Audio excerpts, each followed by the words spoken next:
herkes için araba alacağını, ray alacağını.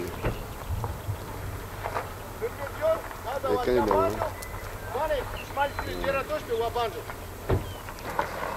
Lubane to ura.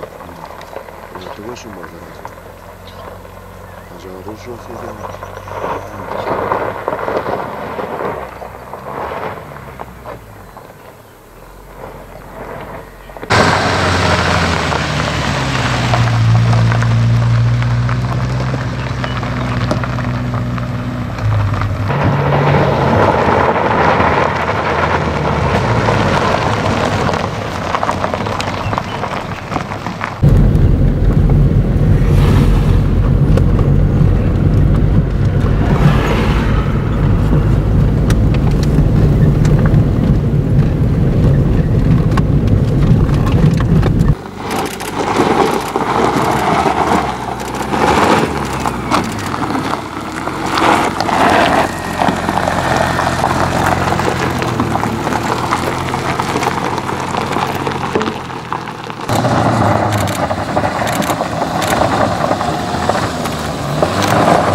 Şanlıurfa'nın Siverek ilçesinde Narlıkaya köyü Evyanı mezrasında oturuyorum.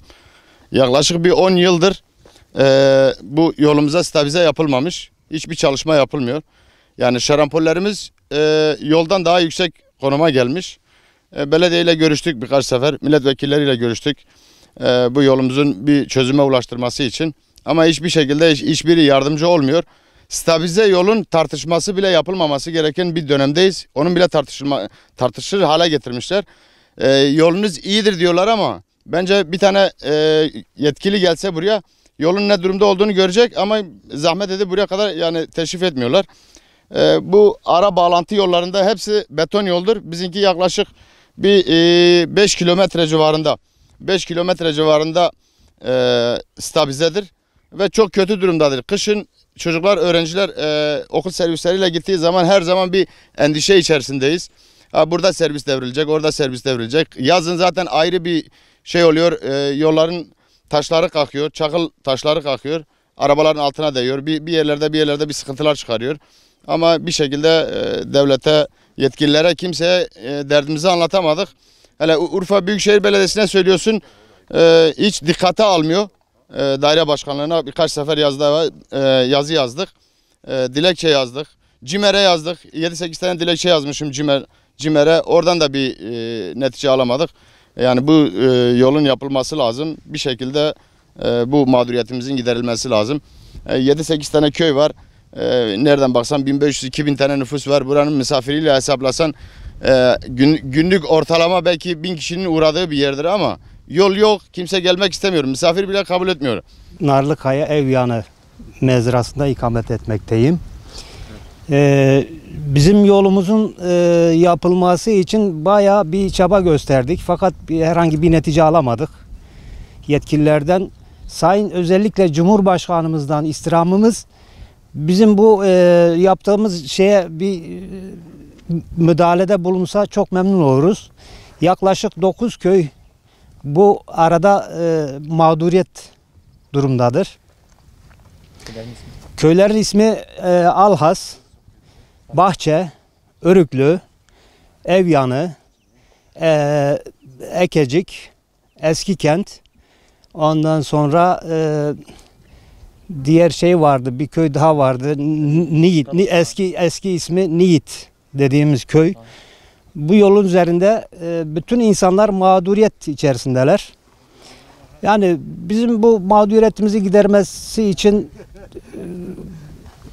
rica ediyoruz. Yani bir şekilde hele kışın özellikle öğrenciler servisler gidip geldiği zaman çoğu yerlerde öğrencileri şoförler indiriyor. Öğrenciler servisleri itiyor. Yani gerçekten biz zor durumdayız, mağdur durumdayız. Yaklaşık 74 senesinden beri bu yol açılmış. Bu yolun daha da stabilizeden dolayı yani stabilize daha yeni yapıldı. Bizim muhtarlığımız Narlıkaya köyüne kadar beton asfalt yapılmış. Fakat bizim 8-9 kilometre arada bu 8 köy bu mağduriyeti çekmektedir. İşte efendim biz bakacağız, geleceğiz. Herhangi bir yani yaklaşık 8-9 seneden beri biz bu mücadeleyi veriyoruz fakat bir netice alamadık. Kışın işte çocuklar özellikle servisler mesela köy minibüsleri şehre gidip geldikleri zaman çoğu yerlerde arıza veriyor. İşte devrilmek zorunda oluyor mesela neredeyse devrilecek. Özellikle çocuklar, öğrenciler çoğu yerlerde şoförler mesela öğrencileri indiriyor, mecbur indirilecek. Çünkü servis çekmiyor. Çocuklar araçları iterek yoluna devam ediyorlar. Ben bizzat 2005'ten beri ben servis çektim. Ta 2010'a kadar 5 sene. Ben o kadar rezillik çektim ki baktım olacak gibi değil. Servisi sattım, bıraktım bu işi. Ben gerçekten zor durumdayız. Bu bizim yol sıkıntısı özellikle kışın. Kışın bir keresinde abim hastalandı. Biz bu 9 kilometreyi atla götürdük yola. Yani asfalta kadar. Orada dolmuşa bindirdik. Öyle hastaneye götürdük. Yani yol sıkıntısı kışın hiç çalışmıyor. Hastayı işte bu 9 kilometrelik yolda asfalta yani atla ya da eşekle götürüyoruz, affedersiniz.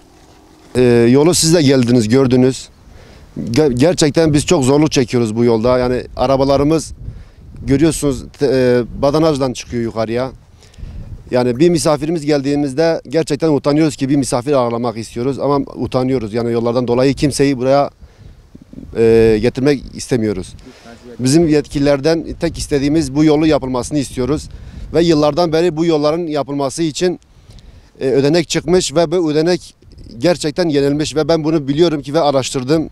Bir vatandaş olarak bizim yolların ödeneği yenilmiş ve yollarımız yapıldı olarak gösterilmiş ama yapılmamış. Yetkililerden bu yolu tez zamanda yani yapılmasını istiyoruz. Mağduruz abi.